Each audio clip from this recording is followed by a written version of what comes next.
ಆಗ್ತಾ ಇದೆ. ಜನರನ್ನ ಟ್ಯಾಕ್ಸ್ ನಲ್ಲಿ ಕಟ್ಟಿರ್ತಕ್ಕಂಥ ದುಡ್ಡನ್ನ ವೇಸ್ಟ್ ಮಾಡಬೇಡ್ರಿ ದಯಮಾಡಿ. ಈ ಕಳ್ಳರನ್ನ ಕಾಗರನ್ನ ನೀವು ಏನ್ ಸೇರಿಸ್ಕೊಂಡಿದ್ದೀರ ಅವನ್ನ ಇಮಿಡಿಯೇಟ್ ಆಗಿ ತೊಲಗಿಸಿ, ಅವ್ರನ್ನ ಒಳ್ಳೆಯವ್ರ ಕೊಡಿ, ಒಳ್ಳೆ ಕೆಲಸ ಮಾಡಿ. ನಮ್ಮ ಚಿಕ್ಕಬಳ್ಳಾಪುರ ಕೋಲಾರ ಭಾಗಕ್ಕೆ ಬರಗಾಲ ಬಂದಿದೆ, ತುಂಬಾ ಕಡೆ ಮಳೆ ಬೀಳ್ತದೆ. ಆದ್ರೆ ಚಿಕ್ಕಬಳ್ಳಾಪುರ ಕೋಲಾರಕ್ಕೆ ಬರಗಾಲ ಬಂದು ಅಟ್ಲೀಸ್ಟ್ ಕೊಚ್ಚೆ ನೀರನ್ನು ತುಂಬಿಸ್ತಾ ಇದ್ರು, ಆ ನೀರು ಕೂಡ ಇಲ್ಲ ಇವತ್ತು. ನಮ್ಮ ಬರಗಾಲನ ರೈತರನ್ನ ನೋಡ್ತಕ್ಕಂಥದ್ದು ಯಾರು? ನಮ್ಗೇನಾದ್ರೂ ಜವಾಬ್ದಾರಿ ಇದ್ರೆ ಇಮಿಡಿಯೇಟ್ ಆಗಿ ಏನು ಈ ಹೋರಾಟ ಇದೆಯಲ್ಲ, ಹೋರಾಟನ ಮುಂದುವರಿಸದಂಗೆ ಇದನ್ನ ಮೊಟಕುಗೊಳಿಸಬೇಕು, ಅವ್ರನ್ನ ರಾಜೀನಾಮೆ ತಗೋಬೇಕು. ಬರ್ತಕ್ಕಂಥ ಅಧಿವೇಶನದಲ್ಲಿ ಫ್ರೂಟ್ಫುಲ್ ಆಗಿ ತಾವು ಅಧಿಕಾರನ ರೈತರಿಗೋಸ್ಕರ ಜನರಿಗೋಸ್ಕರ ಮಾಡ್ಬೇಕಂತ ಆಗ್ರಹ ಮಾಡ್ತೀವಿ. ನಾವು ಕೂಡ ಇವತ್ತು ಜಿಲ್ಲಾ ಕಚೇರಿ ಮುಂದೆ ಇವತ್ತು ಏನ್ ತೀರ್ಮಾನ ಮಾಡ್ತಾ ಇದೀವಿ ಅಂದ್ರೆ, ನಮ್ಮ ಹೋರಾಟವನ್ನ ಚಿಕ್ಕದಾಗಿ ನಡೆದ್ರೆ ಇವರು ಮಾತು ಕೇಳಲ್ಲ ಅಂತ ತೀರ್ಮಾನ ಆಗಿದೆ. ಹಂಗಾಗಿ ದೊಡ್ಡ ಮಟ್ಟಕ್ಕೆ ಹೋರಾಟನ ಬೆಂಗಳೂರಿನಲ್ಲೇ ಹಮ್ಮಿಕೊಳ್ತಕ್ಕಂಥ ಏನು ವ್ಯವಸ್ಥೆ ನಡೀತಾ ಇದೆ. ರಾಜೀನಾಮೆ ಕೊಡುವವರು ಹೋರಾಟ ಮಾಡಬೇಕಂತ ತೀರ್ಮಾನ ಆಗ್ತಾ ಇದೆ. ನಮ್ಮ ಹೋರಾಟನ ಈ ಚಿಕ್ಕಬಳ್ಳಾಪುರ ಜಿಲ್ಲಾಧಿಕಾರಿಗಳ ಕಚೇರಿಯಿಂದ ಬೆಂಗಳೂರಿಗೆ ಎಲ್ಲರೂ ಹೋಗತಕ್ಕಂತ ಒಂದು ಕಾರ್ಯಕ್ರಮ ರೆಡಿ ಆಗ್ತಾ ಇದೆ. ನಾಗೇಂದ್ರ ಈ ಕೂಡಲೇ ರಾಜೀನಾಮೆ ಕೊಡಲೇಬೇಕು, ಕೊಡಲೇಬೇಕು, ಕೊಡಲೇಬೇಕು. ಭ್ರಷ್ಟ ಸಚಿವ ನಾಗೇಂದ್ರ ಈ ಕೂಡಲೇ ರಾಜೀನಾಮೆ ಕೊಡಲೇಬೇಕು, ಕೊಡಲೇಬೇಕು, ಕೊಡಲೇಬೇಕು. ಭ್ರಷ್ಟ ಸರ್ಕಾರ, ಮೋಸ, ವಂಚನೆ, ಕಳ್ಳ ಇವನ್ನೆಲ್ಲ ಉಪಯೋಗಿಸಿ ಇವತ್ತು ಆಗಿರುವಂತ ಸಚಿವ ನಾಗೇಂದ್ರ ಅವ್ರನ್ನ ಕೂಡಲೇ ವಿಧಾನಸಭೆ ಇದರಿಂದ ಸಚಿವ ಸ್ಥಾನದಿಂದ ಅಮಾನತುಗೊಳಿಸಬೇಕು. ಅವರು ಭ್ರಷ್ಟ ಅಂತ ಸಾಬೀತಾಗುವುದಕ್ಕೂ ವಿಧಾನಸಭೆಗೆ ಬರ್ಕೂಡ್ದು. ಏನಪ್ಪ ನಾಗೇಂದ್ರ ಭ್ರಷ್ಟ ನಾನು ಅಂತೇಳಿ ಒಂದು ಜೀವನ ಕೂಡ ಚಂದ್ರಶೇಖರ್ ಅನ್ನೋರ ಜೀವನ ತೆಗೆದುಕೊಂಡು ಅಧಿಕಾರಿಗಳನ್ನ ಜೈಲಿಗೆ ಕಳಿಸಿ ಇವತ್ತು ಇವರು ಸಚಿವರಾಗಿ ಮೆರೀತಾ ಇದ್ದಾರೆ.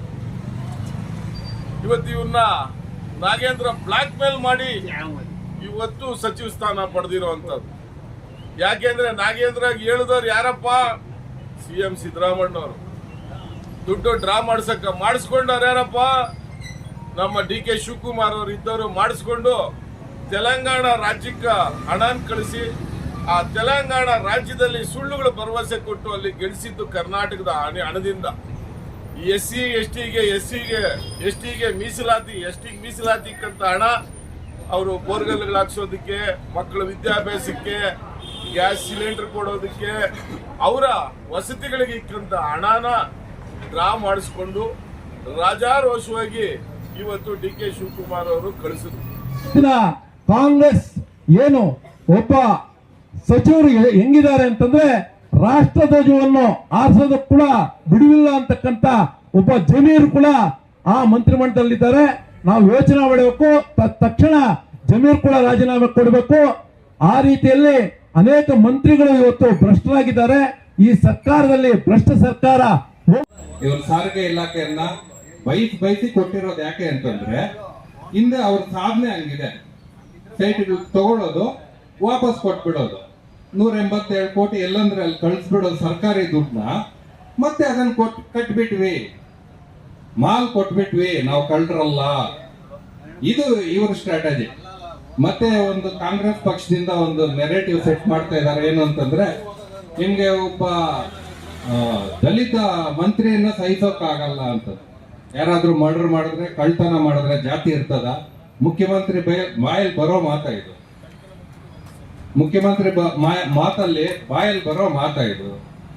ಅವ್ರಿಗೆ ಯಾವ್ದಾದ್ರು ಒಂದು ಕ್ರೈಮ್ಗೆ, ಒಂದು ತಪ್ಪಿಗೆ, ಅವ್ಯವಹಾರಕ್ಕೆ, ಸ್ಕ್ಯಾಮ್ಗೆ ಒಂದು ಜಾತಿ ರಿಲೇಟ್ ಮಾಡಿ ಮಾತಾಡ್ತಾರೆ ಅಂದ್ರೆ, ಮತ್ತೆ ಹೇಳೋದೆಲ್ಲ ಶ್ಲೋಕಗಳು, ಭಗವದ್ಗೀತೆಗಳು, ಮತ್ತೆ ಇಲ್ಲಿವರೆಗೂ ದಾರಗಳು ಮಾಡೋದು ಅನಾಚಾರ.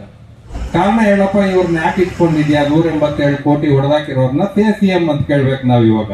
ಕಾರಣ ಹೇಳು, ಸೇ ಸಿಎಂ ಅಂತ ರೋಡ್ಗೂ ಸ್ಟಿಕ್ಕರ್ ಹಾಕಿ ಸ್ಕ್ಯಾನರ್ ಅಂಟಿಸ್ಬೇಕು. ಈ ಸರ್ಕಾರ ಸಾಧನೆಗಳು, ಸ್ಕ್ಯಾಮ್ ಸಾಧನೆಗಳಿದೆ ನೋಡ್ರೆ, ಅವು ಬರ್ಬೇಕು ಎಲ್ಲ ಮೊಬೈಲ್ಗೆ ಒಂದ್ಸಲಿ ಸ್ಕ್ಯಾನ್ ಮಾಡೋಷ್ಟೊತ್ತಿಗೆ ಯಾವ್ಯಾವ ಇಲಾಖೆ ಎಷ್ಟೆಷ್ಟು ಬಂದಿದೆ ಏನು ಅನ್ನೋದು ಬರ್ಬೇಕು. ಹಂಗ್ ಸ್ಕ್ಯಾನ್ ಮಾಡಿ ಜನರ ಮಧ್ಯೆ ನಾವು ಹೋಗ್ತೀವಿ, ಒಂದು ಹೋರಾಟ ರೂಪ ಮಾಡಿ. ಮತ್ತೆ ಈ ಹಗರಣ ಸ್ವರೂಪಕ್ಕೆ ಬಂದ್ರೆ ಸ್ವತಃ ಆ 1.2 ಕೋಟಿ ಅವ್ರ ಅಕೌಂಟ್ಗೆ ಹೋಗಿದೆ. ಇದನ್ನೇನ್ ದೊಡ್ಡ ರಾಕೆಟ್ ಸೈನ್ಸ್ ಅದೋ ಇದು ಅಂತಾರಲ್ಲ, ಹಾಗಲ್ಲ. ನರೇಗಾ ಕೆಲಸ ಹಳ್ಳಿಗಳ ಕಡೆ ಮಾಡ್ತಾರಲ್ಲ, ನರೇಗಾ ಕೆಲಸ ಮಾಡಿದಿರಲ್ಲ, ಸುಮಾರು ಕೆಲಸಗಳೆಲ್ಲ ನಮ್ಮ ರೈತರು ಮಾಡಿರ್ತಾರೆ. ಮಾಡೋದು JCB, ಹೋಗೋದೆಲ್ಲ ಬೇರೆಯವ್ರ ಅಕೌಂಟ್ಗಳಿಗೆ, ಮತ್ತೆ ಕಲೆಕ್ಷನ್ ಮಾಡ್ಕೊಂತಾರೆ. ಇದು ಅಷ್ಟೇ ಸೇಮ್. ಬೇರೆ ನಿಮ್ಮನ್ನ ಎಲ್ಲರೂ ಚಿಕ್ಕಬಳ್ಳಾಪುರ ಜಿಲ್ಲೆಯಲ್ಲಿ ಪ್ರತಿಯಲ್ಲಿ ಒಬ್ರು ಎಲ್ಲರೂ ಹೇಳ್ತಾ ಇದ್ದಾರೆ ಇವ್ನು ಹುಚ್ಚ ವೆಂಕಟ್ ಅಂತ, ಆಯ್ತಾ? ಅದು ನಿಮ್ ಕೊಟ್ಟಿರೋ ಬಿರುದು. ಹಾಗಾಗಿ ಮಾತಾಡೋ ಒಂದು ಇತಿಮಿತಿ ಇರ್ಲಿ. ಇನ್ನು ರಾಷ್ಟ್ರೀಯ ಅಧ್ಯಕ್ಷರ ಬಗ್ಗೆ ಮಾತಾಡ್ತೀರಾ, ಮೋದಿಜಿ ಅವ್ರ ಬಗ್ಗೆ ಮಾತಾಡ್ತೀರಾ, ಅವ್ರ ಬಗ್ಗೆ ಮಾತಾಡೋ ಕನಿಷ್ಠ ನೈತಿಕತೆ ಯಾಕೆ ಇದೆಯಾ ನಿಮಗೆ? ಅವರೆಲ್ಲ ಬದಲಾಗಿದೆ ಅಂತ ಹೇಳ್ಬಿಟ್ಟು ಮತ್ತೆ ಅದೇ ಭ್ರಷ್ಟರ ಕೂಟವನ್ನ ತಗೊಂಡು ಬಂದು ಇವತ್ತು ತಾವು ಮಂತ್ರಿಮಂಡಲ ಮಾಡ್ಕೊಂಡಿದ್ದೀರಾ. ಈ ಒಂದು ವಿಷಯದಲ್ಲಿ ನಮ್ಮ ಕೋಲಾರ ಚಿಕ್ಕಬಳ್ಳಾಪುರ ಕಾಂಗ್ರೆಸ್ ಶಾಸಕರಿಗೆ ಧನ್ಯವಾದಗಳು ಹೇಳ್ತೇನೆ. ಯಾಕಂದ್ರೆ ತಾವು DK ಶಿವಕುಮಾರ್ ಅವರ ಭ್ರಷ್ಟಾಚಾರದ ಮಟ್ಟಿಗೆ ತಾವಿನ್ನ ಆ ಲೆವೆಲ್ಗೆ ಹೋಗಿಲ್ಲ ಅಂತ ಹೇಳ್ಬಿಟ್ಟು. ಯಾಕಂದ್ರೆ ಅಲ್ಲೊಬ್ರು ಸರ್ಕಾರಿ ಗೋಮಾಲ ಜಮೀನನ್ನ ಕದ್ದು ಹೈಕೋರ್ಟ್ ಅಲ್ಲಿ ಸ್ಟೇ ತಗೊಂಡ್ರು. ಇನ್ನ ಇಲ್ಲೊಬ್ಬ ಶಾಸಕರು ಇದ್ರು. ಇನ್ನ ಈ ಶಾಸಕರ ಬಗ್ಗೆ ಮಾತಾಡಂಗೆ ಇಲ್ಲ. ಮಾತೆತ್ತಿದ್ರೆ 300 ಓಡಾಡ್ದೆ ಅಂತ.